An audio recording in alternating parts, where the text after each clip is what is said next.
سلام السلام یہ اللہ کا ایک نام بھی ہے، تو اس کا ایک دوسرا معنی کیا ہے؟ افشوا السلام، سلام کو عام کرو، یعنی خدا کی معرفت کو عام کرو، خدا کی پہچانت کو عام کرو، خدا سے لوگوں کو قریب کرنے کا جو سب سے اعلیٰ درجے کا کام ہے وہ ہر کوئی کیا کرو، کیونکہ اس سے قریب ہونا ہی حقیقت میں ہر کامیابی سے قریب ہونا ہے۔ سبحان اللہ سبحان اللہ۔ وَأَفْشُوا السَّلَامَ وَأَطْعِمُوا الطَّعَامَ، دوسرا جملہ جو حضور نے فرمایا وہ یہ کہ کھانا کھلاؤ، کھانا کھلانے کی عادت اپنے اندر ڈالو۔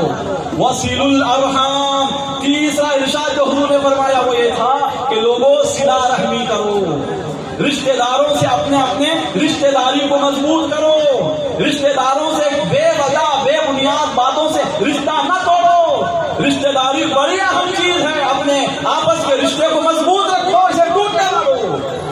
وَصَلُّوا بِاللَّيْلِ وَالنَّاسُ نِيَامٌ، اور جب رات ہو جائے، سب لوگ جب سو جائیں، تم اپنے بستروں سے اٹھو، اللہ کے لیے نماز ادا کیا کرو۔ سبحان اللہ۔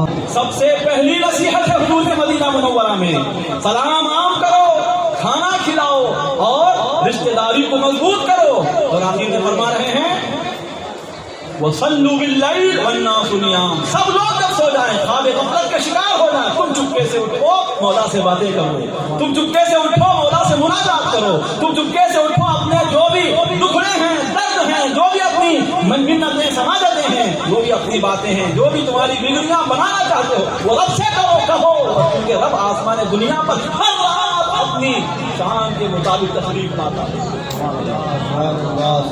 چار کام کر لو گے تو ہوگا کیا؟ حضور علیہ السلام ارشاد فرما رہے ہیں تدخلوا الجنۃ بسلام، اگر یہ چار کام تم کر لو گے سلامتی کے ساتھ تم جنت میں داخل ہو۔